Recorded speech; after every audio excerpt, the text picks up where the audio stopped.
Exams are coming up, and it feels like your brain refuses to cooperate. You study for hours, you recognize the pages, you even feel confident at night, and the next day it's gone. That panic isn't because you're bad at studying. It's because your brain was never trained to retrieve information, only to recognize it. Richard Feynman noticed this problem long before neuroscience explained it. Feynman, the Nobel Prize-winning physicist, believed most students don't fail because they're lazy, but because they confuse familiarity with understanding. When you reread notes, your brain lights up with recognition. The words look known, so your brain says, "You've got this." But exams don't test recognition. They test recall, what you can pull out under pressure, with no hints and no pages in front of you. Richard Feynman had a rule so strict it made studying uncomfortable. He said if you can't explain something in simple words, you don't understand it. Not partially. Completely. So Feynman never trusted rereading. He taught the topic out loud. Not silently. Not in his head.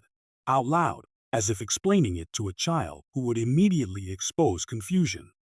The moment Richard Feynman paused, hesitated, or felt stuck, he stopped. That pause wasn't failure. It was data. It revealed the exact point where his understanding broke. Most students run from that moment. They flip pages, reread, highlight, and hope repetition works. Feynman did the opposite. He fixed only the broken piece, one definition, one missing link, and then explained the entire idea again from the start. Neuroscience now confirms why Richard Feynman's method works.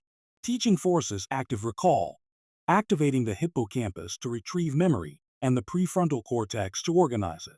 That effort strengthens neural connections instead of creating shallow familiarity. Reading feels productive because it's easy. Teaching feels uncomfortable because it exposes weakness. Neuroscience calls this desirable difficulty, the process that turns fragile knowledge into durable memory. That's why your brain resists this method. Comfort feels safe. But comfort collapses under exam pressure. Effort survives it.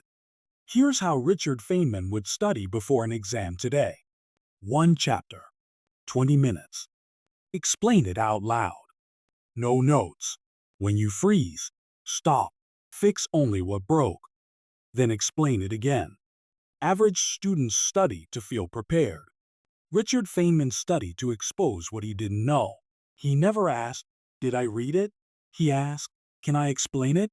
That single question is why this method still works and why it changes how people study forever.